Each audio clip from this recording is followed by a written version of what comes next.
할렐루야. 아멘. 본문 읽느라고 수고 많으셨습니다. 이 족보 설교를 할 때는 늘 쉽지가 않습니다. 일단 발음이 어렵습니다. 그리고 읽으면서 이제 요즘 사람들의 표현으로 얘기하자면 현타가 옵니다. 내가 이거를 왜 읽고 있어야 하는가? 도대체 이 사람들은 누군가? 뭐냐 이거 내가 왜 알아야 되지? 그리고 이 사람들을 어떻게 설교한다는 얘기지? 한 명씩 하기 시작하면 이거 갖고 1년인데 어떻게 하실까? 막 이런 여러 가지 복합적인 생각들이 본문 읽는데 드셨을 수도 있겠다는 생각이 들어요. 왜 제가 이런 얘기를 하냐면 제가 오늘 본문을 설교하기 위해 연구를 하는데 그런 생각들이 좀 들었기 때문이에요. 이거 어떻게 하나? 이거 어떻게 하나? 그렇지만 하나님이 은혜를 주셨습니다. 이 본문 어떻게 하나님의 뜻이 이 안에 어떻게 담겨 있는지 잘 살펴볼 수 있도록 도와주셨어요. 그리고 이 내용들이 이 사람들이 얼마나 큰 은혜인지 알게 되었습니다. 언젠가 기회가 되면은 이 족보 안에서 몇 명은 좀 특별하게 다뤄서 왜 예수님의 족보 안에 이들이 있는지, 그리고 이들이 가진 의미가 예수 그리스도 안에서 어떻게 나타나는지 이런 것들을 좀 설명할 수 있는 기회가 있으면 참 좋겠다. 사실 구속사를 강의하면 이거 다 얘기할 수밖에 없거든요. 그래서 좀 그런 기회들이 우리 주님이 빨리 우리에게 허락해 주셨으면 좋겠다 이런 생각을 합니다. 이름 되게 재밌는 사람 많죠. 고3이 있어. 이름이 고3. 맨날 힘들어 이 사람만. 우리 고3 때 얼마나 힘들었는지 아시죠? 맨날 고3이야 고3. 어떤 분은 마담도 있어요. 엘마담. 어디 마담인지 잘 모르겠어요. 그런 얘기 아니죠. 이거는 그냥 이름이 엘마담인 거예요. 그리고 이름이 예수인 분이 또 계십니다. 제가 말씀드렸죠. 예전에 예수라는 이름이 되게 많았다. 많았다. 그리고 30절 보면은 시므온, 유다, 요셉 나오니까 이거 야곱의 아들들 막 이렇게 생각했는데 야곱은 그걸부터 한참 위죠. 그냥 동명이인들인 거예요. 그리고 이제 한참 올라가다 보면 아는 이름이 이제 31절쯤에 나옵니다. 다윗. 그리고 뭐 그 아버지 이세. 그 위에가 쭉 보아스, 룻기에 나오는 보아스. 또 34절 진짜 야곱, 이삭, 아브람 이런 분들은 이제 아시죠? 모르셔도 상관없어요. 또 노아의 예수 안 믿는 사람들도 노아의 방주는 들어봤어. 노아라는 이름도 이렇게 나오고. 그리고 제일 38절에 보면 아담 그리고 하나님 이런 이제 이름들이 나온단 말이죠. 그러면 우리가 그동안 설교를 들어왔잖아요. 이렇게 1장부터. 그런데 왜 이제 와서 이런 내용들이 등장하는지 한번 같이 살펴보도록 하겠습니다. 우리는 하나님께서 예수 그리스도를 통해서 이루시는 그 놀라운 구원 역사에 대해 예수님의 살아생전의 일들을 함께 살펴보면서 그 하나님의 구원 역사가 우리에게 어떻게 주어지는지, 그리고 예수님을 통해서 그 구원 역사가 어떻게 나타나는지를 하나하나 아주 자세하게 살펴보고 있습니다. 특별히 지난주에 누가 오랜만에 등장했었죠? 세례자 요한, 즉 요한이라는 사람이 등장했는데 그 사람이 뭐의 전문이었습니까? 세례를 주는데 전문이었던 거예요. 그래서 세례 요한이라고 부른 거예요. 이름이 세례가 아니고 요한이에요. 그냥 요한인데 시므온의 아들 요한인데 세례를 주는 사람이었기 때문에 세례 요한이라고 불렀다는 거예요. 근데 이 사람은 왜 세례를 주고 있었습니까? 왜 요단강가에 빈들에 있다가 요단강으로 와서 왜 세례를 주고 있었습니까? 아버지 집에 있지 왜 혼자 빈들은 또 가 있습니까? 빈들은 춥고 먹을 것도 없고 황량하고 사람이 살기에 적합한 곳이 아닌데 왜 그는 거기에 있었던 거고, 거기에서 하나님의 말씀을 외치고 있었던 거고, 거기서 외치면 누가 듣습니까? 근데 그거 듣고 거기서 외치고 있는 거예요. 그리고 어느 순간 요단강으로 와갖고 사람들에게 세례를 베풀기 시작했다는 거예요. 왜 이 사람은 그런 일을 했습니까? 그 사람이 하는 그 일의 목적은 무엇이었습니까? 그 사람은 구약의 예언의 성취였어요. 어떤 예언의 성취였습니까?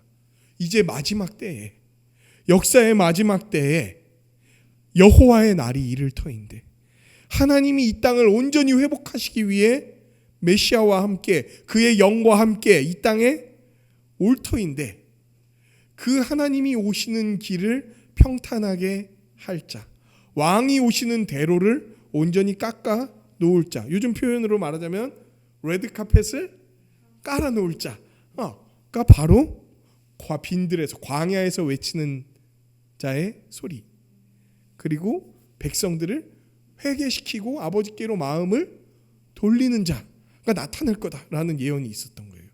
그리고 선지자가 끊어진 지 약 500년 만에 처음 선지자가 등장했는데, 그 사람이 바로 세례 요한이었어요. 그런데 이 사람이 어떻게 여호와의 오실 길, 하나님이 이 땅 가운데 와서 그 백성을 구원하고 심판하실 길을 어떻게 준비하냐면, 회개를 얻게 하는, 그러니까 죄 사함을 얻게 하는 회개의 세례를 물로써 줌으로써 그 길을 준비하고 있었던 거예요. 그러니까 하나님께 나오기 원하는 모든 자들, 하나님 나라에 들어가기 원하는 모든 자들, 드디어 두루 도는 불칼과 그 그룹들을 뚫고 들어가기 원하는 자들, 다시 생명나무에 나아가서 그 생명나무, 영원한 생명을 주는 그 나무를 온전히 의지하면서 먹고 마실 자들은 가장 먼저 어떻게 나와야 된다는 걸 얘기하고 있습니까? 회개로 나와야 된다는 것을, 동시에 회개와 동시에 뭐를 받아야 된다는 것을, 죄 사함을 받아야 된다는 것을 이제 보여주고 있는 그런 퍼포먼스라 그러긴 좀 그렇죠. 퍼포먼스는 뭔가 가짜의 의미가 들어있잖아요. 그런 실제 어떤 행동들을 세례 요한이 보여줬다는 거예요. 오직 참된 회개만이 하나님을 맞이할 수 있습니다. 오직 진정한 회개만이 우리 주 예수 그리스도를 받아들일 수 있는 거예요. 누구도 회개하지 않고 누구도 돌이키지 않고 하나님께 나아갈 수 있는 자, 하나님을 찾을 수 있는 자, 예수 그리스도를 맞이할 수 있는 자가 아무도 없습니다. 맞이하는 척할 수 있어요. 받아들이는 척할 수 있어요. 하나님의 백성인 것처럼 거짓으로 꾸밀 수 있어요. 하지만 회개하지 않으면은 그 나라에 발을 디딜 수가 없습니다. 그 예전의 습관, 그 예전에 자기가 꿈꿨던 욕망, 이런 것들을 버리지 않으면 하나님이 예비하신 그 땅을 밟을 수가 없어요. 이제 이후에 혹시 구약을 설교할 때가 오면은 여호수아서에 보면은 첫 번째 전투, 여리고 전투가 있고 난 이후에 어떤 사람이 몰래 노획물을 감춥니다. 시날산의 외투, 뭐 이런 것들 되게 값비싸고 좋아 보이고, 이집트에 있을 때 그저 부자 이집트인들이 입고 다녔던 그 옷, 나 같은 노예로서는 도저히 꿈꿀 수 없지만 너무 입고 싶다고 생각했던 그 옷이 주어지자, 원래 모든 노획물들을 다 누구에게 바치라고 했습니까? 첫 번째 전투에서 하나님께 드리라고 했는데 그걸 딱 취하고, 그러니까 이전에 애굽에서 살아갈 때의 삶의 방식, 그 마음을 포기하지 않으면은 그게 어떻게 됐습니까? 하나님이 찾아냅니다. 제비 뽑기로 다 찾아내요. 끝까지 찾아내. 너 아간 뭐냐? 그러니까 이제 그제서야 숨겨놨던 거 어디서 숨겨놨다고 고백하고 들켜서 돌에 맞아서 죽죠. 뭡니까? 돌이키지 않는 자는 그 땅 가운데 거할 수 없어요. 그 여전히 삶의 방식을 유지하는 자는 그 땅 가운데 거할 수 없어요. 참된 회개로 나아올 때만이 우리 주님의 구원 역사에 합류할 수 있는 거예요. 완전히 다른 세상 가운데 속해서 살아갈 수 있는 거예요. 오직 회개만이 그 길로 나아가게 한다. 이런 거를 우리가 지난주에 한참 살펴봤죠. 지금 들어도 참 우리를 다시 돌아보게 하고 되게 생각 많이 하게 하고, 주님이 참 우리에게 이렇게 나오게 하시는구나라는 것들을 생각하게 하잖아요. 근데 오늘 읽을 본문은 그 지난주 설교에 이어서 나오는 내용입니다. 지난주에 그렇게 세례 요한이 막 세례를 주면서 죄사함의 세례를 표하면서 뭘 요청했습니까? 회개해라 요청했잖아요. 그런데 많은 사람들이 세례 요한에게 나옵니다. 그래서 실제로 겸손한 마음으로 물어봐요. 그럼 저희가 어찌하면 되겠습니까? 어떻게 하면은 진정 회개를 하는 것으로 드러나겠습니까? 어떤 게 진짜 회개입니까? 그런데 당대의 악인이라고 불리던 사람들이 오히려 세례 요한에게 나와서 그걸 묻는단 말이에요. 그런데 가장 거룩해야 되고 가장 온전히 백성을 다스려야 될 왕이 어떻게 합니까?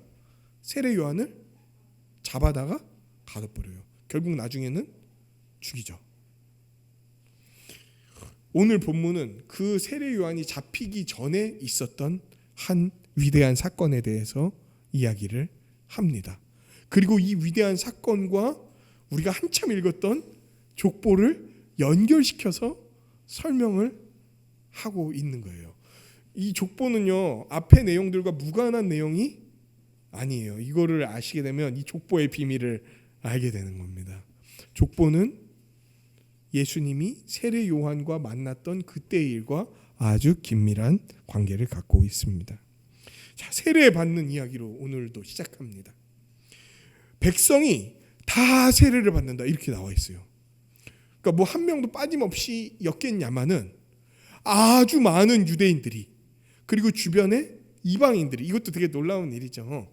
유대인들뿐만 아니라 주변의 이방인들이 세례 요한에게 막 구름같이 몰려와서 세례를 받고 있는 거예요. 이 좀 제가 상상을 해봤습니다. 구름같이 몰려온 사람들을 세례 요한은 어떻게 세례를 줬을까? 우리는 세례 한 명 주려면 시간이 꽤 걸리죠. 이렇게 물 적시는 것만 해도 시간이 걸리는데 그때는 담궜단 말이에요. 많이 한 명 담궜다 빼고 거기에 대한 어떤 말씀도 전해주고 막 이래야 되잖아요. 근데 막 몇천 명이 왔다고 생각해 보십시오. 어떻게 했을까? 막 이렇게 지나가면서 머리를 탁탁탁 치면 이렇게 들어갔을까요? 모르겠어요. 그러진 않았겠죠. 그러면은 너무 꼴이 우습고 되게 감동적이거나 아 이거 진짜 내가 죽었다 살아난다 이렇게 생각 안 하고 그랬을 테니까 되게 잘했을 거란 말이에요.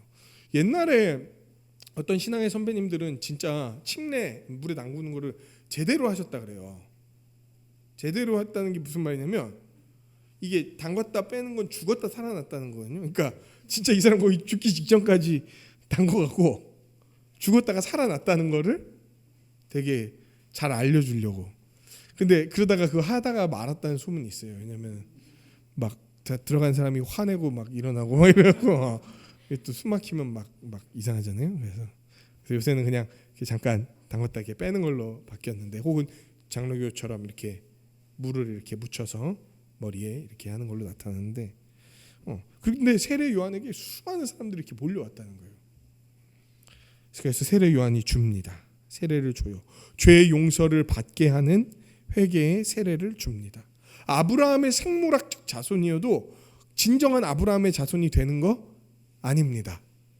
오직 자기가 아담의 후예로서 죄인이라는 사실을 참으로 시인하고, 하나님 나는 돌이키지 않으면, 하나님께 회개하고 죄의 용서를 받지 않으면은 도무지 하나님께 나올 수 없는 자입니다 라고 하면서 하나님의 약속이 내 죄 용서를 이룰 것임을, 하나님의 약속이 나의 의로움을 이룰 것임을 믿는 자, 구체적으로 그게 어떻게 이루어질지는 정확히 모르더라도 그 하나님이 하셨던 약속의 내용들 하나하나가 다 이루어질 것을 믿는 자들이 진정한 아브라함의 자손이 되는 거였어요. 구약 내내 그래왔습니다. 이 하나님의 약속을 참으로 믿지 않는 자들은 이스라엘 백성이어도 구원 못 받는 거예요. 그거를 특별히 세례 요한이 더 부각해서 드러내고 있는 거죠. 너희가 혈통적 아브라함의 자손이라고 그냥 아브라함 자손이 될 거라고, 하나님이 아브라함에게 약속한 그 약속의 내용의 성취를 받을 것이라고 절대로 생각하지 마라. 오직 진정한 아브라함의 자손만이, 회개하며 하나님께 죄 용서를 받는 자들만이 아브라함의 자손이 될 거다.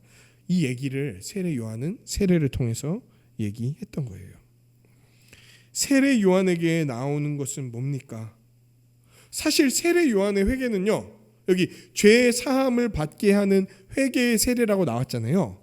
이게 무슨 얘기냐면 세례 요한이 세례를 주면 죄 사함이 이루어진다는 얘기가 아닙니다. 여러분, 죄 사하는 권세는요 오직 누구만 있냐면 하나님만 있으세요.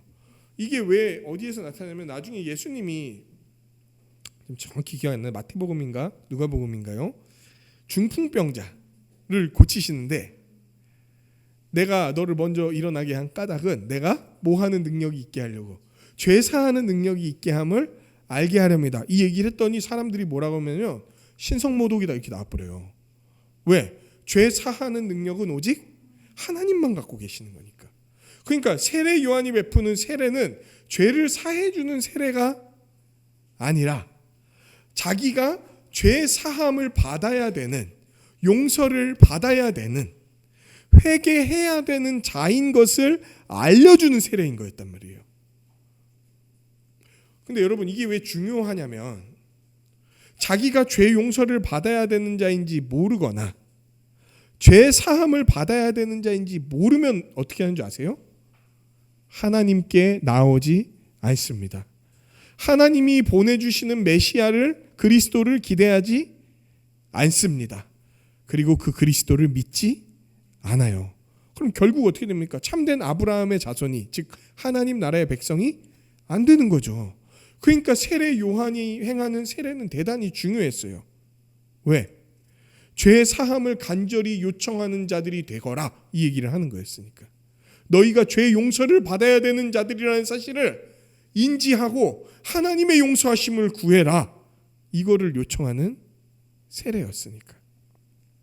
이제 곧 불과 성령으로 세례를 주는 분이 올 터인데 회개하지 않으면 그분께 나아갈 수 없으니 속히 회개함으로 그분을 맞이할 준비를, 죄사함을 받을 준비를 해라 라고 하는 내용이 바로 요한의 세례였다는 거예요. 죄 용서를 간절히 표현하는 강력한 의지 표명이었어요. 그래서 사람들이 막 구름같이 몰려온 거예요. 그런데 구름같이 몰려온 사람 중에 이상한 사람이 있었어요.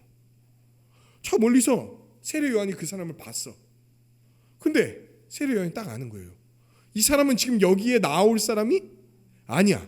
여기에 있어야 될 사람이 아니야. 오히려 다른 본문에서, 마태복음에서 세례 요한이 그 사람을 만났을 때 뭐라고 얘기하는 줄 아십니까? 제가 또 조사해 왔습니다. 뭐라고 얘기하냐면, 내가 당신에게 세례를 받아야 될 텐데, 내가 오히려 당신한테 세례를 받아야 되는데 왜 당신 같은 분이 저에게 나와서 세례를 받으십니까?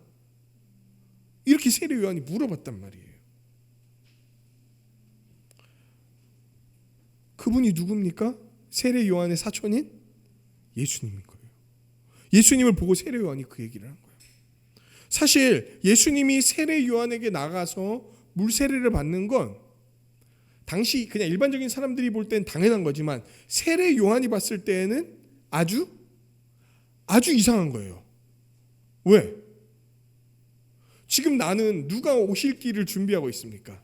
하나님과 그분이 함께 오실 메시아가 올 길을 준비하고 있는데, 그리고 그 준비하는 게 세례를 주는 건데 메시아가 와갖고 나한테 세례를 달라 이렇게 얘기를 하니까, 아니 어떻게, 지금 저는 메시아한테 세례를 줄 게 아니고 당신이 주시는 불과 성령의 세례를 받아야 되는데요, 이제 이 얘기를 하고 있는 거예요. 근데 왜 저한테 죄사함을 얻게 만드는, 그 죄를 고백하고 죄인임을 시인하고 나아가게 하는, 그래서 우리가 죽었다 다시 살아나야 되는 자임을 보여주는 세례를 왜 당신에게 주라고 합니까? 근데 예수님은 그냥 모든 백성들과 함께 세례를 받으세요. 다른 본문에서는, 다른 복음서에서는 합하여 선을 이루어야 된다 있는 얘기를 하시면서 하나님의 의를 위하여 그 일을 행하라 라고 말씀을 하시죠. 예수님이 모든 백성과 함께 세례를 받으세요. 그 이상한 일이 일어난 거예요. 예수님이 세례를 받았다는 건 어떤 의미일까요? 이 죄인들만 받는 거잖아요. 근데 예수님 죄인이십니까? 제가 알기로는 예수님은 죄인이 아니세요. 그런데 왜 죄인들이 받는 세례를 받냐? 먼저 예수님이 세례를 받는 거는 세례 요한이 행하는 지금 사역이 하나님 앞에 정당하다는 것을 시인하는, 인정해 주는, 증명하는 사건이었어요. 세례 요한이 혼자 나와서 쇼하는 게 아니다.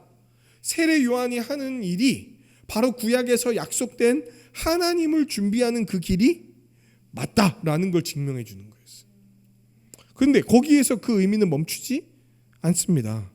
세례 요한에게 예수님이 세례를 받은 이유는 우리의 모든 죄를 담당하시고 우리에게 의를 가져다 주시기 위하여 자기도 그 세례를 받아야 될 자들과 같은 뭐가 되셨다는 걸 의미하는 거냐면 사람이 되셨다는 것을 의미해요. 죄를 사하기 위해, 의를 이루기 위해 이 사람들과 같은 사람이 되셨다는 것을, 성육신 하셨다는 것을 보여주는 거예요. 다른 식으로 성육신하는 모습을 보여주면 안 됐습니까? 굳이 왜 세례였을까요? 그리고 세 번째로 세례 혹은 침례의 의미, 무슨 의미입니까?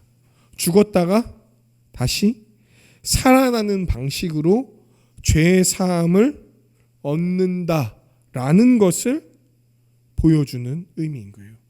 예수님이 어떻게 그의 백성을 구원할 거냐면, 사람으로 오신 예수님이 어떻게 자기 백성을 구원할 거냐면 죽었다가 다시 살아나는 방식으로, 그리고 자기 안에 그 백성들을 두어서, 자기와 그의 백성들을 연합시켜서 자기의 죽음과 함께 그 백성들이 함께 죽고 자기의 살아남과 함께 그 백성들을 살리는 구원의 방식을 보여주기 위한 게 세례였던 거예요. 그러니까 여러분, 세례 받은 이유가 뭡니까? 세례 요한, 당신이 행하는 사역이 지금 옳습니다. 그리고 내가 이 백성을 구원하기 위해 사람으로 왔습니다. 그리고 이제 내가 사람 메시아로 온 내가 어떻게 백성들을 구원할 거냐면 죽었다가 살아나는 방식으로. 그래서 모든 나의 백성을 내 안에 두어서 나와 함께 죽고 나와 함께 살아나는 방식으로 내가 구원할 겁니다 라는 것을 보여주는 게 예수님의 세례였단 말이에요. 죄 없으신 그분이 세례를 받은 거예요. 왜? 우리 때문에. 우리를 구원하시기 위해서, 우리를 구원하는 자로 왔다는 사실을 알려주기 위해서, 하나님의 그 말도 안 되는 사랑을 우리에게 증명하고 드러내고 철저하게 보여주시기 위해서 하나도 죄 없는 그분이 완전한 죄인의 모습으로 세례를 받으셨단 말이에요. 그리고 세례를 받으신 예수님은요, 기도하세요. 이게 다른 데서는 잘 안 나와 있는 표현인데 누가복음은 특히 기도에 대한 얘기가 굉장히 많이 나옵니다. 근데 성령과 기도에 대한 얘기가 되게 많이 나와요, 누가복음은. 근데 이분이 기도하세요. 세례를 받고 나서. 기도했다는 것은 뭡니까? 기도는 누구에게 하는 겁니까? 하나님께 하는 거죠. 하나님께 기도하는 거예요. 세례를 받은 예수님이 온 백성에게 진정한 세례, 진정한 구원을 베푸는 자가 되었음을 예수님이 내가 스스로 아는 거예요. 세례를 받고 나서. 맞습니다. 하나님, 제가 그런 자가 되었습니다. 그리고 이제 그 사역을 수행하려고 하는데 하나님께서 능력을 더하여 주시옵소서. 내가 그 사역을 잘 감당할 수 있도록 인도하여 주시옵소서. 하나님의 뜻에 완전히 따르며 사역하겠습니다. 예수님도 하나님이신데 하나님 아버지의 뜻에 완전히 순종하면서 사역하겠다는 거예요. 완전히 그분 뜻을 따라서 살아가겠다는 거예요. 다른 길로 나아가지 않겠다는 거예요. 오직 하나님이 주시는 능력만을 의지하면서 그 길을 나아가겠다는 거예요. 그거를 세례 받고 나서 기도함으로 이제 드러내신 거예요. 예수님은요, 자기 뜻을 수행하러 이 땅 가운데 오신 분이 아니세요. 예수님은 철저히 얘기합니다. 내가 누구 뜻을 이루러 왔다? 하나님의 뜻을 이루러 왔다 얘기하세요. 하나님 아버지의 뜻을 이루러 왔다. 그 하나님의 뜻인 백성들의 구원, 죄 사함, 의롭다함을 이루기 위해 내가 메시아로 이 땅 가운데, 인간 메시아로 이 땅 가운데 왔다. 그리고 이제 하나님을 의지하여, 성령님을 의지하여 이 사역을 수행해 가겠다라는 것을 이제 세례 받고 기도하는 걸로 보여주시는 거예요. 근데 예수님의 이야기는 놀라움의 연속입니다. 왜 그렇습니까? 세례를 받는데 어떤 세례를 받고 나서 어떤 일이 벌어지나요? 세 가지 큰 어떤 모습으로 나타납니다. 첫 번째, 하늘이 열립니다. 하늘이 열린다 그러면 어떤 생각이 나십니까? 저는 옛날에 제가 불렀던 찬양이 하나가 생각이 나요. 하늘 문이 열리고 은혜의 빛. 이거 끝도 없는 노래가 계속 돌림 노래할 수 있거든요. 근데 옛날에는 하늘 문이 열린다는 게 무슨 말인지 몰랐어요. 그냥 하늘 문이 열리고 은혜의 빗줄기가 내려온다는 건 내가 계속 이 찬양과 혹은 말씀을 들으면서 마음에 감동이 든다, 이제 이런 걸로 생각을 했는데, 하늘 문이 열린다는 건 그것보다 훨씬 큰 의미입니다. 하늘이 열린다. 한자로 뭡니까? 개천. 하늘이 열린 것을 기념하는 날이 개천절이에요, 여러분. 그때 막 저도 환웅이 내려오고 막 단군왕고 뭐고 이런 거 기념하는 건데, 우리는 개천절에 그걸 기념하면 안 돼요. 하늘이 열린 걸 기념해야 돼. 하늘은 원래 닫혀 있었어요. 언제 이후로 닫혀 있었을까? 하늘이 아담이 범죄한 이후로. 아담이 원래 범죄하기 전에는요, 하늘과 땅이, 하나님이 거하시는 하늘과 사람이 살아가는 땅이 맞닿아 있었습니다. 그게 하나님과 사람이 동산을 거니는 모습으로 나타나요. 그러니까 우리의 땅인데도 하나님 나라의 모습이 나타나는 거야. 땅과 하늘이 맞닿아 있었으니까. 근데 우리가 에덴 동산 밖으로 쫓겨났다는 거는요, 이제 하늘의 문이 닫혔다는 걸 의미해요. 땅과 하늘이 분리되었다는 걸 의미해요. 찢어졌다는 걸 의미해요. 그러면 이 백성이 완전히 구원받게 되는 건 어떨 때 구원받게 되냐? 다시 하늘과 땅이 하나가 될 때, 그 하늘의 문이 열려서 하늘과 땅이 하나가 될 때만 가능해. 옛날 아주 먼 옛날 야곱이라는 사람이 있었습니다. 그 사람이 형한테 술수를 쓰다가 죽을 위기를 맞이하고 삼촌 집으로 도망가기 시작했어요. 도망가다가 너무 자기 처지가 너무 비참한 거야. 엄마의 총애를 이렇게 받다가 좀 광야에 있으니까. 그래서 잠은 자야겠고, 그래서 이제 돌로 된 베개를, 뭐 돌베개가 어디 있습니까? 그냥 돌 놓고 그냥 그걸 베고 잔 거죠. 이제 자는데 환상을 봐요. 하늘의 문이 열리고 사다리가 이렇게 내려와 있는데, 이건 제가 나중에 또 설명할 일인데, 그게 그냥 조그만한 이런 우리 저 뒤에 있는 사다리 같은 그런 건 아니에요. 궁전의 계단 같은 거예요. 그러니까 엄청나게 큰 사다리가 하늘로부터 땅으로 내려와 있고, 그 사이에 천사들이 왔다 갔다 하는 거예요. 그럼 뭡니까? 지금 하늘과 땅이 연결된 모습을 보여주는 거예요. 그걸 본 야곱은 이제 환상에서 깹니다. 그리고 거기를 뭐라고 이름을 짓냐면 베이트엘, 하나님의 집이라는 이름을 지어요. 근데 이게 도망가는 야곱과 무슨 상관이 있냐? 야곱은 그저 자기의 구원을요, 형으로부터 목숨을 보존받고 다시 집으로 돌아오는 정도를 자기의 구원으로 그 당시에 생각하고 있었어요.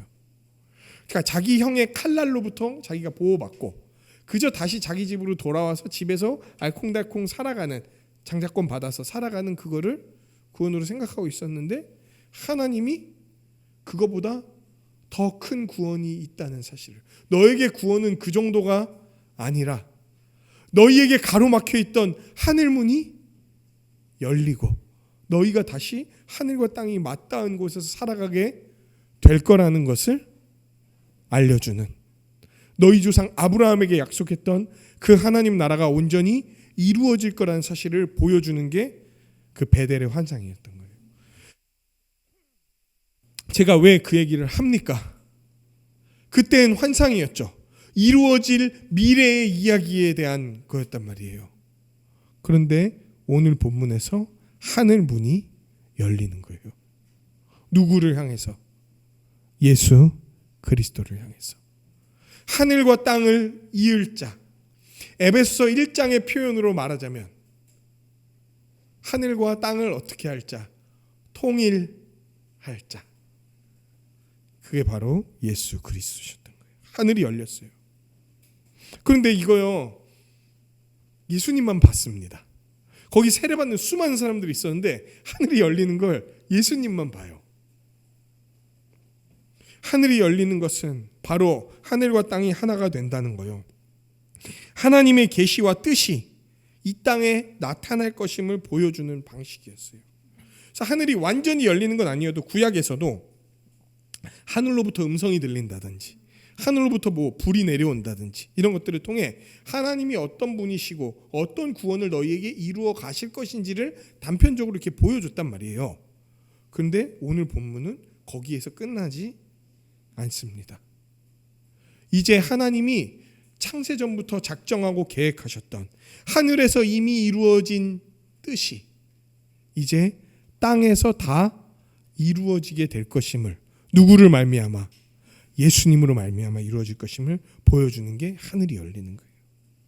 하늘이 열리고 나서 어떤 일이 벌어졌습니까? 성령이 비둘기 같은 형체로 예수님께 임했다고 얘기합니다.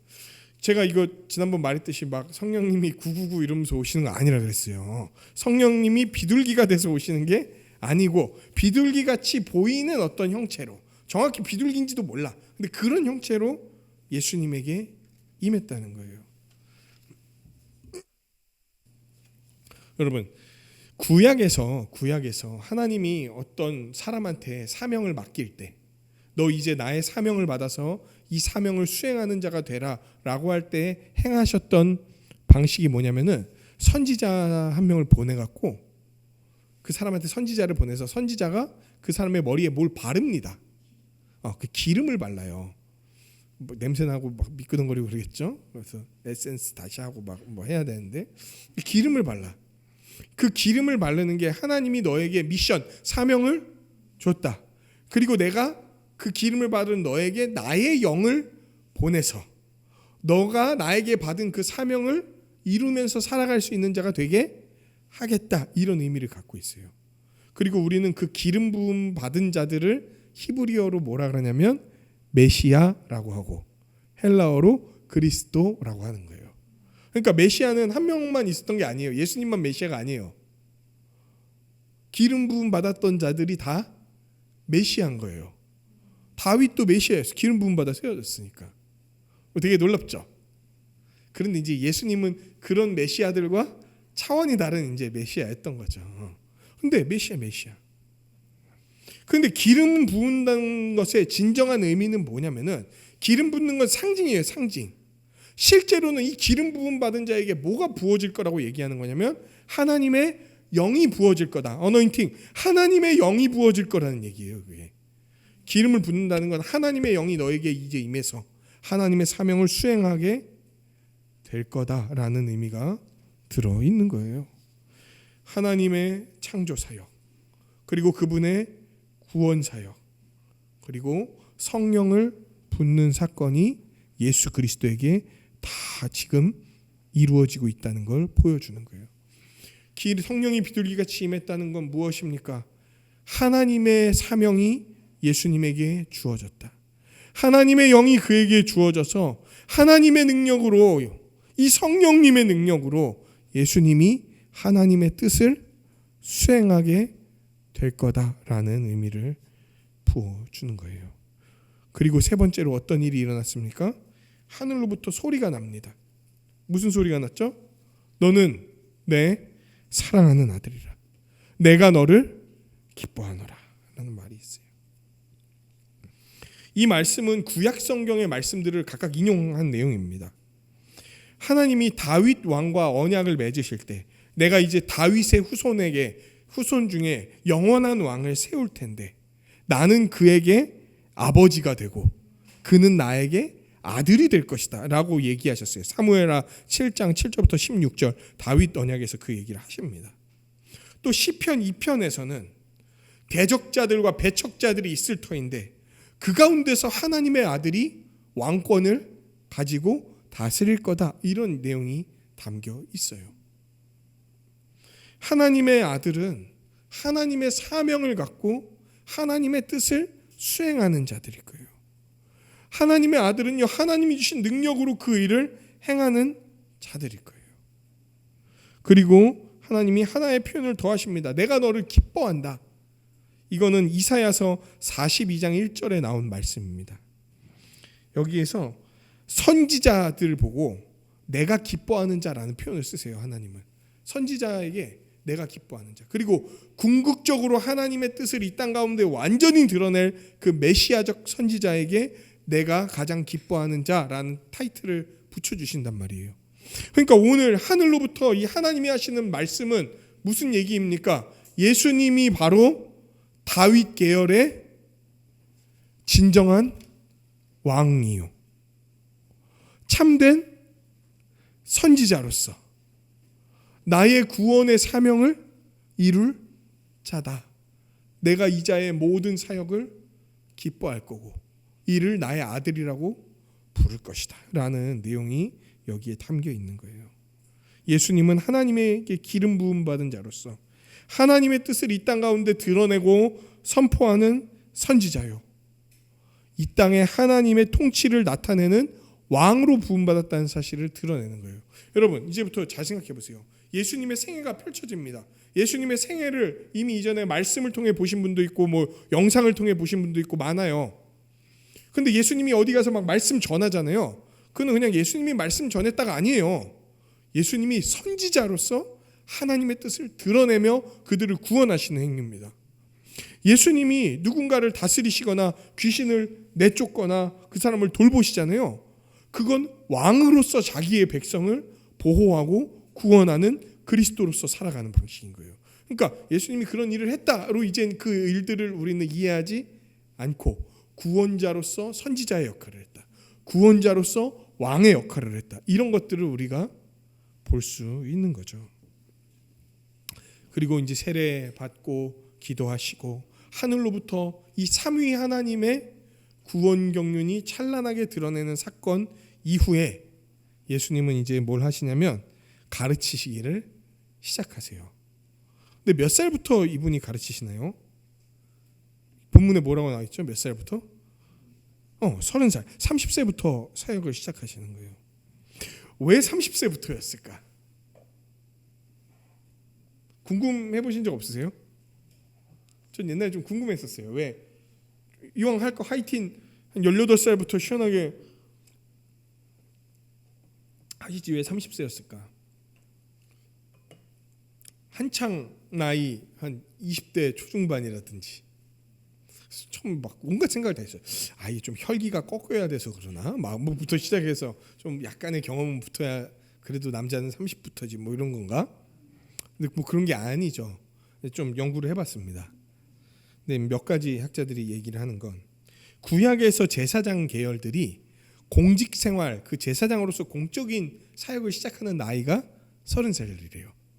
에스겔서 1장 1절에서 3절이 에스겔이 이제 제사장 계열인데 그 사람이 공적으로 이제 사역을 시작했을 때가 30살이라고 나옵니다. 그리고 그 메시아의 상징을 드러냈던 가장 분명했던 왕이 누굽니까? 이 왕의 모습같이 메시아가 사역할 거라고 보여줬던 왕, 다윗 왕이죠. 다윗 왕이 헤브론에서 왕위의 자리에 오를 때 나이가 30살입니다. 그러니까 예수님이 30살부터 사역을 시작했다는 것은 그분이 구원자로서 제사장과 왕으로서의 사역을 감당할 때가 되었다라는 것을 보여주는 나이였던 것 같아요. 그러니까 30살이 아니면 안 된다라기보다 30살부터 사역을 시작하심으로 내가 진짜 왕으로서 사역할 겁니다, 내가 제사장으로서 사역할 겁니다 라는 것을 만천하에 공개하는, 알려주는 그런 사건이었던 것 같아요. 그러니까 이 세례부터 30살에 사역을 시작하는 것 전반을 봤을 때 하나님의 말씀과 또 30세에 사역을 시작하시는 그 이유는 그분의 사역이 메시아 곧 그리스도로서 선지자와 제사장과 왕으로서의, 이거 그때 우리 금요 모임 때도 배웠었죠, 삼중직, 그 그리스도의 삼중직을 수행하시기 위해 기름 부음 받을 자로서 하나님의 뜻인 구원의 사역을 이루시기 위해 이 모든 것들을 보여주셨다라는 것을 알 수 있게 되는 거예요. 하나님의 뜻을, 그 구원의 복음을 남김없이 마땅히 들어야 될 사람들에게 선포하는 선지자로서의 사역. 우리를 대신해서 우리가 받아야 될 형벌을 자기가 대신 받는 화목제물로서 자기를 드리는 제사장으로서의 사역. 그래서 우리 모두를 하나님께로 나아오는 그 제사장으로서의 사역. 하나님의 구원 경륜과 우리의 구원을 가로막고 방해하는 사탄을 물리치고 마귀를 물리치고 자기 백성이 된 자들을 보호하고 바른 길로 인도하는 왕으로서의 그 사역. 갈릴리에 한 별 볼 일 없는 목수의 아들이 30살에 사역을 시작하시면서 자기가 그리스도, 내가 기름 부음 받은 자다라는 것을 드러내고 있는 거예요. 하나님의 구원 경륜이 시작되는 겁니다. 그리고 진짜 독특한 이야기 전개가 이루어집니다. 뭐냐면 족보가 갑자기 나타나요. 지금 여러분 아까 그래도 우리가 세례 받고 이런 것들은 좀 이해가 되지 않습니까? 30살에 사역 시작했다는 것도 이게 이런 흐름에서 처음에 세례 요한에 대한 예언, 그 다음에 예수님에 대한 예언, 그 다음에 세례 요한의 탄생, 예수님의 탄생, 그리고 예수님이 탄생해서 어린 시절을 그런 것들을 통해 이 사역을 이루실 것을 보여주시고, 그리고 그 일들을 예수님이 오실 길을 준비하는 자로서의 세례 요한과 그의 세례, 그리고 그 세례를 받으신 예수님과 드디어 사역을 시작하신 예수님. 여기까지는 우리가 이제 한눈에 어떤 이야기들이 쫙 들어온단 말이에요. 그런데 정말 뜬금없이 족보가 등장합니다. 신약 성경에서 예수님의 족보를 다루고 있는 내용은 딱 두 군데 나옵니다. 마태복음 1장, 누가복음 3장. 그런데 이 두 족보는요, 비슷하면서도 상당히 다릅니다. 자세히 읽어보면 완전 달라요. 몇 가지 비슷한 지점들이 있지만, 마태복음은 시작부터 족보를 다루면서 아예 시작해요. 마태복음 자체의 시작이 족보로 시작해. 아브라함과 다윗의 자손, 예수 그리스도의 족보다로 마태복음 자체가 시작을 해요. 근데 누가복음은 이야기의 전개 과정 안에 들어있어요. 이게. 이 얘기는 뭐냐면요, 둘 다 족보를 다루더라도 족보를 통해서 말하고자 하는 의미가 다른 거예요. 의도가 다른 거예요. 마태는 뭘 얘기합니까? 예수님이야말로 우리 이스라엘에게 약속했던, 아브라함에게 약속하고 다윗에게 약속했던 그 약속을 성취할 메시아로 이 땅 가운데 오신 분이다 라는 것을 탁 처음부터 선언하면서 시작하는 게 마태복음의 족보입니다. 그런데 누가복음은 달라요.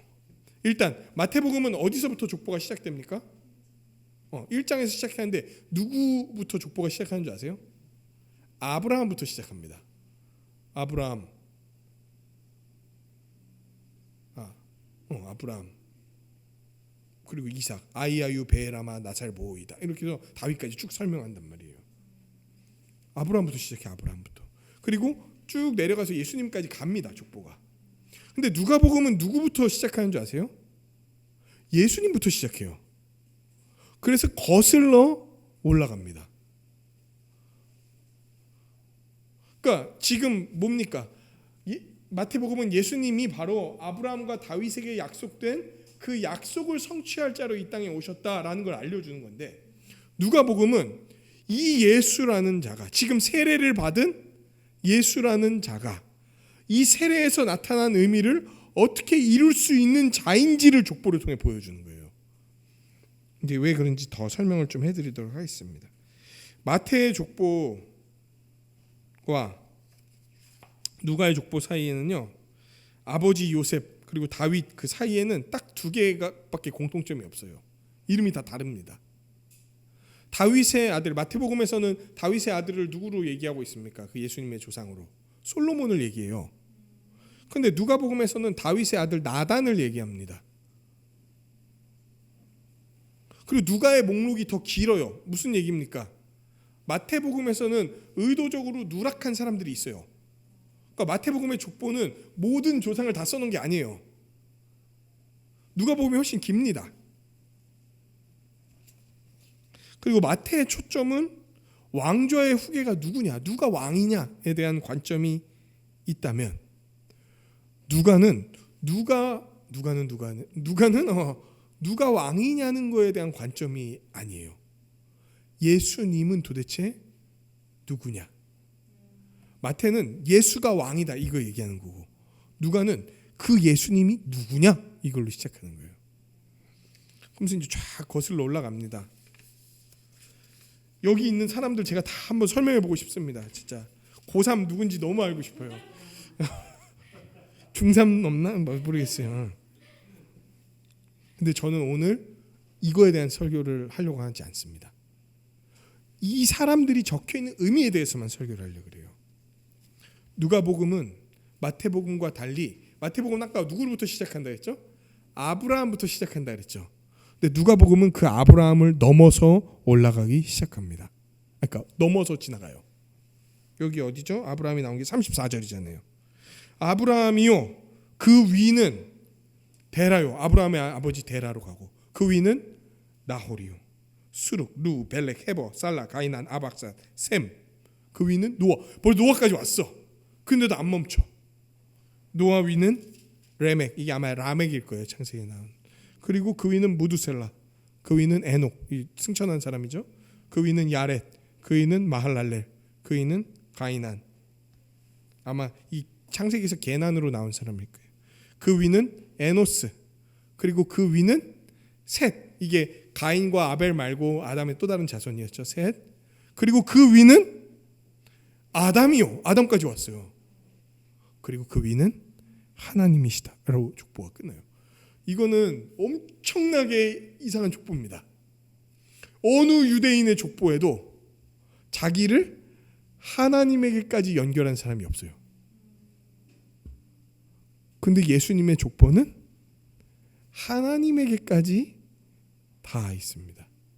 아브라함을 뛰어 넘어갔고, 거의 모든 유대인의 족보는 아브라함이 끝이에요. 거의 써놓을 때. 그러니까 마태는 진짜 유대식 족보를 써놓은 거예요. 이게.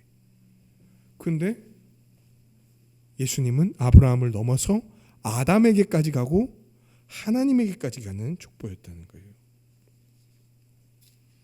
무슨 의미입니까?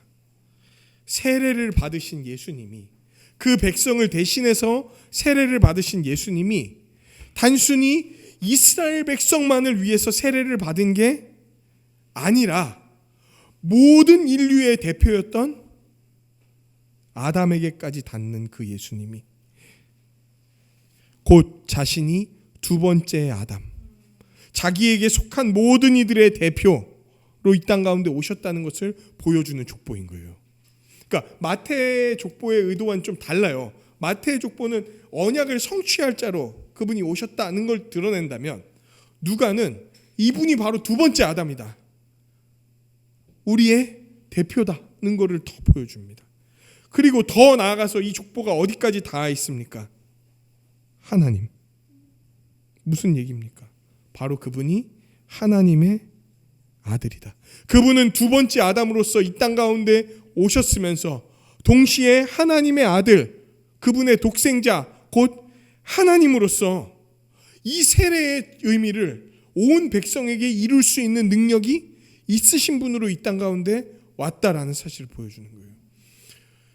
대표이고 두 번째 아담이면서 실제로 두 번째 아담으로서 아담이 실패했던 그 사역을 넘어서서 그 사역을 완전히 성취할 수 있는, 그리고 적용할 수 있는 하나님으로 오셨다는 걸 보여주는 거예요. 사람이어야지만, 우리 그때 성육신 때도 배웠죠. 사람이어야지만 누군가를 대신해서 죽을 수 있습니다. 사람이어야지만 하나님이 약속한 가죽옷의 역할을 할 수 있는 거예요. 그리고 하나님이셔야지만 단 한 사람의 죄와 단 한 사람의 의만 해결하는 게 아니라 자신이 구원하기로 한 모든 백성의 죄를 해결하고 구원할 수 있는 능력이 있으신 거예요. 예수님의 족보의 의미는 뭡니까? 이분이 바로 두 번째 아담, 인류의 대표자이면서 또한 하나님이라는 사실을 보여주는 족보인 거예요. 그러니까 마태하고 의도가 아주 다르죠. 그 의미가 상충되거나 반대되는 건 아니에요. 그러면서도 전혀 다른 의도로 이 족보를 써놓고 있는 겁니다. 거기에다 여러분 생각해 보십시오. 왜 세례 사건 뒤에 족보를 놨는지. 예수님이 세례의 참된 의미를 그의 백성에게 이루려면 누구여야 되냐면 사람이자 하나님이어야 돼. 그 사건을 온전히 이룰 자로서 이 땅 가운데 왔다는 사실을 증명하는 게 바로 예수님의 아이덴티티, 족보인 거예요. 그분이 하나님께 닿은 자이자 두 번째 아담으로서 이 땅에 오셨기 때문에 세례로서 보여줬던 자기가 죽고 살아나는 방식으로 자기의 백성을 다 구원할 자가 되실 수 있다는 것을 증명하는 거예요. 이걸 모르면 갑자기 족보가 왜 나오지? 이제 이런 생각들을 하게 되는 겁니다. 세례로서 보여주신 그 구원의 의미, 십자가 죽음과 부활로서 우리를 구원할 것이라는 사실을 드러내면서, 근데 그분이 그냥 사람이기만 하면 십자가에 달려 죽고 부활했어도 우리 전체를 구원 못해. 그런데 그분이 하나님이 아니고서는 하나님께 바쳐져야 될 그 형벌과 의를 충분히 만족하지 못해. 거기에다 하나님이 아니면 단 한 명의 죄만 사할 수 있고 단 한 명의 의만 이룰 수 있는데, 그분이 하나님이셔야지만 죽고 살아나는 모든 사건의 결과를 우리 모든 사람에게 적용할 수 있단 말이에요. 그래서 족보는 그분이 모든 사람의 대표로서 사람으로 오신 것과 하나님이란 사실을 드러내고 있는 겁니다. 묵상과 적용. 하나님의 아들이자 모든 인류의 대표이신 예수님이 세례 받으신 것 때문에 우리는 구원을 받습니다. 예수님은요, 모든 백성과 함께 세례 받으셨어요. 그분이 죽고 살아나는 방식으로 기름 부음 받은 자 메시아 그리스도로서 우리의 구원을 이루실 거예요. 어디에서 그 사역이 완전히 성취됐습니까? 어디에서 예수님이 세례로서 보여주셨던 구원의 방식이 어디에서 성취가 됐습니까? 네, 십자가에서 성취가 된 거예요. 그 끔찍한 죽음의 상징이, 그 물에 완전히 담겨지는 그 죽음의 상징이 우리를 살아가게 하는 희망의 근거요, 찬란한 소망이 되는 거예요. 그분이 물에 잠겨진 게, 그분이 십자가에서 찢겨진 게 우리에겐 가장 큰 소망이라고. 피가 철철 흘러 넘치는 그 모습을 보면서, 그 피와 물이 한꺼번에 쏟아지는 그 모습을 보면서 뼈를 꺾고 비명이 외쳐지고 사람 죽고 정신 나가고 눈동자 돌아가고 그 끔찍한 죽음의 냄새를 맡는 그곳에서 우리는 뭘 봅니까? 우리 죄의 참상을 보는 거예요. 그런데 그 자리는 동시에 우리에게 가장 감사한 예배의 자리요, 빛의 무대가 되는 거예요. 세례는 그것을 의미합니다. 예수님이 받은 세례는 그것을 보여주는 거예요. 그분이 죽고 살아나심으로 우리가 죽고 살아나게 될 것이다.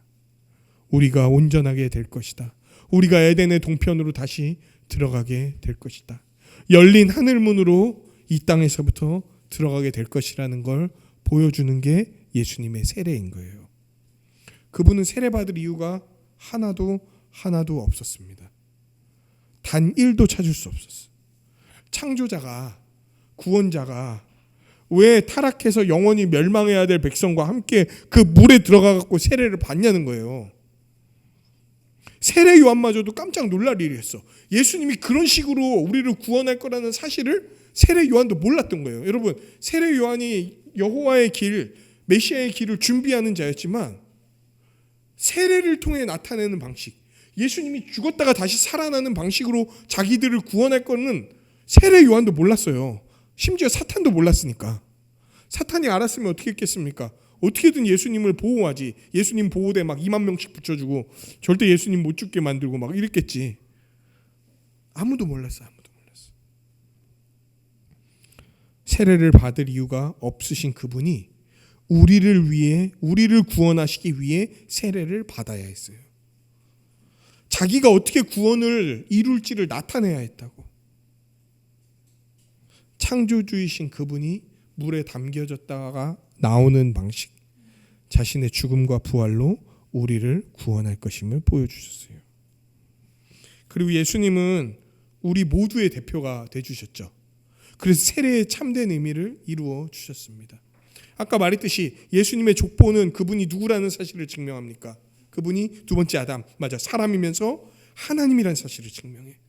그래서 우리의 대표로 와서 그 일들을 이루었을 뿐만 아니라 하나님으로서 우리와 하나님 사이에 중보자가 되시고 여러 사람의 죄와 의를 감당하셔서 우리에게 주셨음을 보여주는 거예요. 이제 두 번째 아담이자 하나님이신 우리를 대신해서 세례를 받으신 십자가에 달리신 그분을 믿고 나아오기만 하면 세례 요한의 세례가 보여주고자 했던 참된 의미, 죄 사함이 이루어집니다. 예수님을 믿기만 하면 우리의 대표께서 그 일을 이루실 거예요.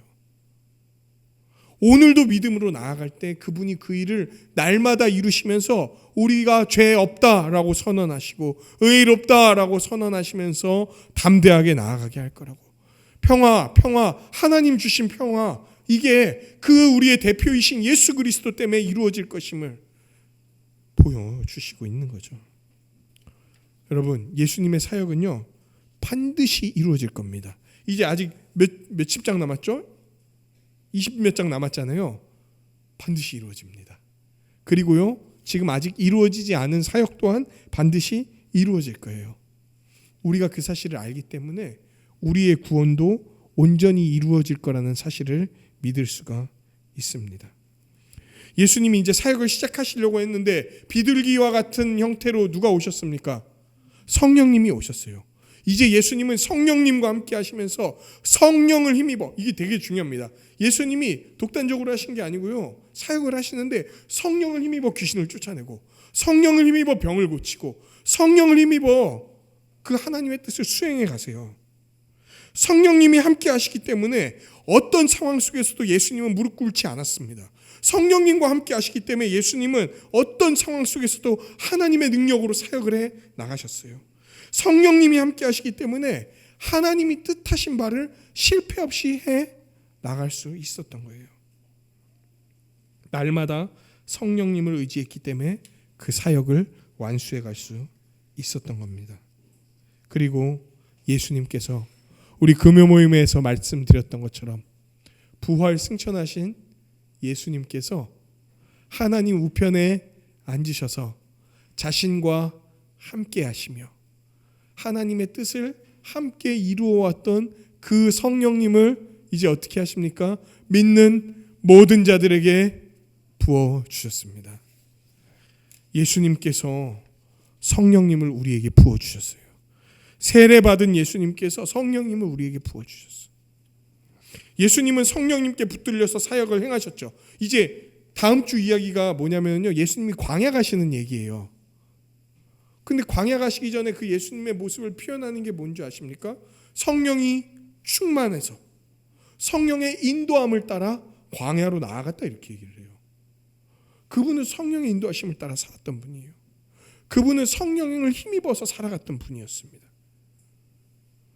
성령님은 하나님의 뜻을 이루시는 강력한 인도자가 되세요. 그런데 믿을 때 우리에게 누가 주어진다고 성경은 이야기합니까? 성령님이 주어진다고 얘기해요. 믿을 때 성령님이 주어진다고 얘기해요. 우리는 예수님과 같은 창조자나 구원자는 아니죠. 그냥 우리는 하나님의 백성이고 예수님의 제자예요. 그런데 우리에게 성령님이 주어지면 예수님이 기름 부음 받아서 행하셨던 많은 사역들을 우리가 해나갈 수 있을 거라고 성경은 이야기를 합니다. 여러분, 예수님이 성령을 받아서 이루셨던 많은 일들이 우리에게 성령이 부어지면은 우리도 그 일들을 이루면서 나아갈 거라는 거예요. 물론 우리는 하나님이 아니기 때문에 우리가 죄 사함을 이룰 수 없습니다. 우리가 막 물 위를 갑자기 걸어 다니거나 그럴 수는 없어요. 그런데 예수님이 행하셨던 사역들, 무슨 사역입니까? 하나님의 뜻과 말씀을 듣고 전하는 선지자로서의 사역, 하나님께 다른 사람들을 나아오게 하는 제사장으로서의 사역, 그리고 하나님의 통치를 따르기 위해 또는 따르게 하기 위해서 격려하고 권면하고 권징하고 섬기고 돌보고 보호하고 악한 영들이 우리를 함부로 틈타지 못하도록 서로를 위해 기도하고 지키는 왕의 사역을 우리가 하게 될 거라는 거예요. 누가 우리에게 임하시면? 성령이 임하시면. 말도 안 되는 인생들이 사도 베드로의 말처럼 왕 같은 제사장이 될 거라고 얘기를 하는 거라고. 더 감사한 게 뭔지 아세요? 성령님이 우리와 함께 하시면서 사역하실 뿐만 아니라 복도 주신다는 거예요. 어떤 복을 주십니까? 영원토록 함께 하실 거예요. 영원히 함께 하실 거예요. 예수님의 생애 전체를 걸쳐서 성령님이 역사하셨던 것처럼 이제 우리와 영원토록 함께 하실 거예요. 요한복음 14장 16절, 내가 아버지께 구하겠으니 그가 또 다른 보혜사를, 하나님이 또 다른 보혜사를 너희에게 주사 영원토록 너희와 함께 있게 하리니. 여러분, 구약에서는 성령님이 오셨다가 떠나시기도 하세요. 아시나요? 구약에서 성령이 임했다가 떠난 사람이 있습니다. 성령이 떠난 자리에 누가 들어왔냐면 악령이 들어왔어요. 그게 사울 왕입니다. 사울 왕. 구약에서는 성령이 왔다가 떠나기도 해. 근데 신약에서 예수님이 뭘 약속해 주시는지 아십니까? 다시는 떠나지 않을 영을 보내주겠다. 그분이 오시면 영원토록 너희와 함께 있을 거다. 그리고 그 성령이 우리에게, 영원히 거하시는 성령이 우리에게 임할 때 우리가 아까 찬양에서 말했던 것처럼 우리에게 뭐가 임할 거냐면 평강, 평화, 샬롬이 임할 거다라고 성경은 이야기합니다. 요한복음 14장 26절에서 27절, 이거 같이 한번 찾아볼까요? 같이 읽어볼까요? 요한복음 14장 26절에서 27절 말씀.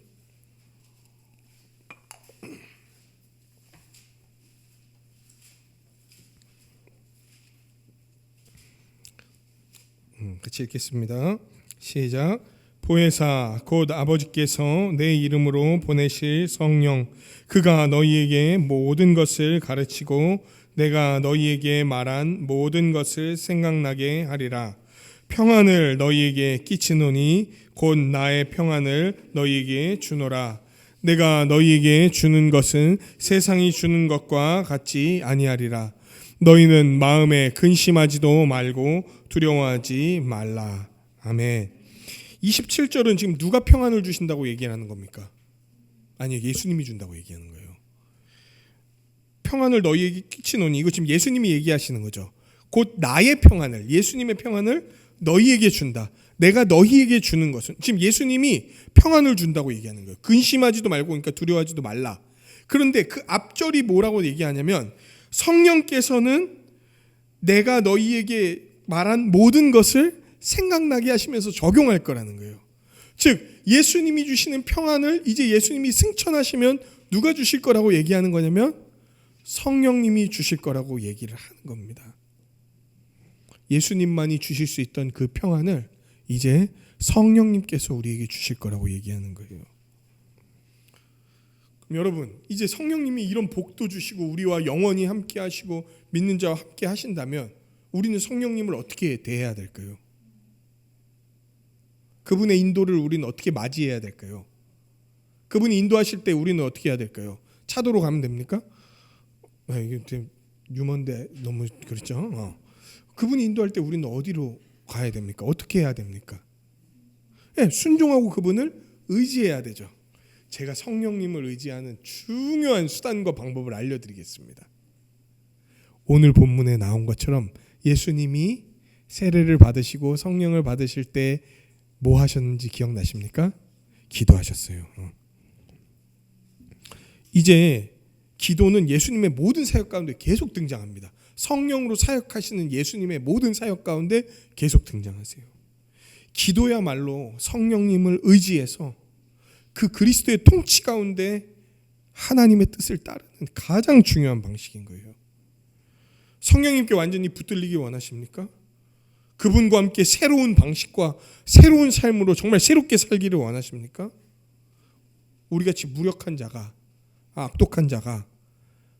어떻게 그 성령님의 인도하심을 따릅니까?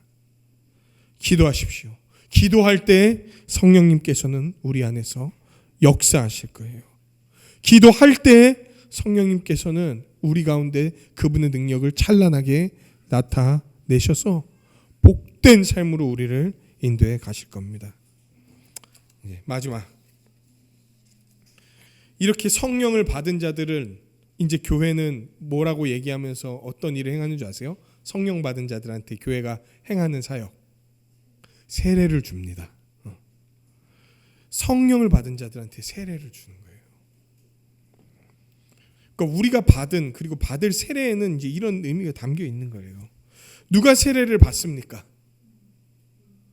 믿는 자, 다른 말로 믿음으로 말미암아 성령을 받는 자. 믿는 자, 어떤 자가 믿습니까? 하나님 앞에 자기가 가장 참담한 죄인이라는 것을 완전히 인정하면서 뭐 하는 자? 회개하는 자. 그러니까 이게 앞에 부분과 연결이 되는 거예요. 누가 세례를 받냐면 세례 요한에게 나오는 자 같은 자들이 세례를 받는 거예요. 믿는 거예요. 예수님이 우리를 대신해서 세례의 의미, 곧 죽고 부활했다는 사실을 믿는 자.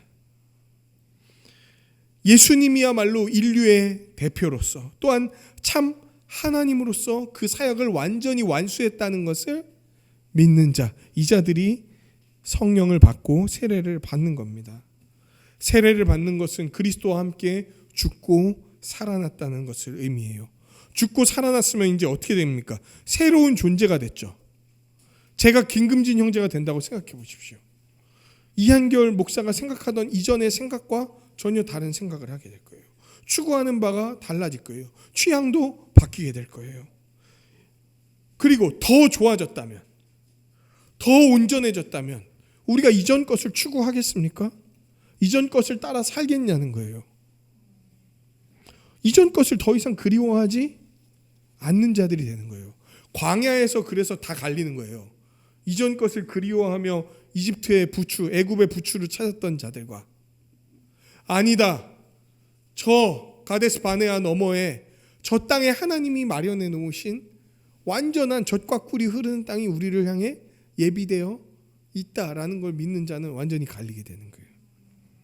죽고 살아난 자는 이집트, 애굽을 그리워하지 않습니다. 시날산의 외투를 꿈꾸지 않습니다. 하나님이 약속하고 주시는 땅의 것들에 감사하면서 더 완전히 이루어질 것을 소망하는 자들입니다. 아예 새로운 나라의 방식으로, 완전히 새로운 방식으로 살아가고 그것을 사모하고 즐거워하고 꿈꾸는 자들로 살아가는 거예요. 그리고 세례를 받는 것은 뭐냐면 성령님을 받았다는 의미죠. 그래서 성령의 열매를 맺으면서 살아가는 자들을 세례를 주는 거예요. 여러분, 이 정도 들었으면은 세례가 교회 가운데 진짜 중요하다는 사실을 아시겠죠? 그래서 교회는요, 세례를 온전하게 시행해야 됩니다. 종교개혁자들은 교회가 그리스도 안에 있는 참된 교회라는 증거로서 세 가지를 봤습니다. 이 세 가지가 없으면 그리스도 안에 있는 교회가 아니다, 이렇게 생각했어요. 그 세 가지가 뭔지 아십니까? 바른 복음의 선포, 참된 성례의 시행, 건징의 온전한 시행. 이 세 가지가 교회가 참되다는 증거였어요. 그러니까 복음이 선포되지 않는다면, 성례, 성찬과 세례와 성찬이 바르게 이루어지지 않는다면, 건징이 교회 가운데서 사라지게 된다면, 그러면 이건 교회가 아니다, 이렇게 얘기를 한 거예요. 그 중에 하나가 성례의 정당한 집행, 그리고 그 성례 가운데 하나가 세례인 겁니다. 그러므로 교회는요, 진짜 성령 받은 자들에게 세례를 줘야 됩니다. 함부로 세례 주면 안 됩니다. 성령도 안 받았는데, 그 열매도 없는데 세례를 함부로 주면요, 교회도 망하고요, 받은 사람도 망하게 만드는 거예요. 절대로 그렇게 만들 수 없습니다. 함부로 세례 주면 안 돼. 돌이키지도 않고 그 삶을 그리스도에게 헌신하지도 않는 자에게 세례를 주는 것은 있을 수 없는 일이에요. 그러면서 동시에 이 땅에서 완전하게 살아가는 자에게 세례를 준다 그러면 이 중에 세례를 받을 수 있는 사람은 아무도 없어요. 그럼 어떻게 세례를 주냐? 지금 좀 부족해 보이고 좀 연약해 보여도 그 마음의 방향이 완전히 돌아섰는가? 이게 확인이 될 때, 정말 성령의 전인 교회가 선포하는 복음을 제대로 듣고 성령의 전인 교회가 인도하는 그 통치를 제대로 받는가에 대한 것들을 보면서 세례를 베푸는 거죠. 그러니까 짧은 기간 동안 이걸 보는 게 아니야. 긴 기간 두면서 실제로 그러한가를 지켜보는 거예요. 신중하고 사력 있게 살피면서 세례를 베풀어야 됩니다. 또한 세례를 받은 자들이 혹은 아직 받지 않은 자들이 세례를 받을 수 있도록 또는 세례를 받은 자로서 합당하게 살아가도록 교회는 도와야 돼요. 모든 필요한 것들을 행해야 됩니다. 어떻게 합니까? 끊임없이 주의 말씀을 선포하고 알아가게 하고 스스로 연구하게 해야 돼. 날마다 기도하기를 힘쓰고 함께 기도하면서 나아가야 돼. 이렇게 세례가 바르게 이루어질 때 우리에게는 하나님 나라의 복과 구원이 온전히 이루어질 거예요. 예수 그리스도께서 이루신 세례를 통해 보여주신 우리에게 그 보여주신 구원의 역사를 기억하십시오. 그리고 예수님에게 주어진 성령님이 믿는 우리에게 이제 주어졌다는 사실을 또한 기억하십시오. 그리고 이제 성령의 사람들로 이루어진 교회가 성령의 사람들을 세우는 그 세례를 바르게 행해야 된다는 사실을 기억하십시오. 우리 한세사람교회가 예수 그리스도께서 이루시는 이 성령님의 역사, 세례를 바르게 베푸는 역사가 뚜렷하게 그리고 풍성하게 나타나기를 주님의 이름으로 간절히 축원합니다.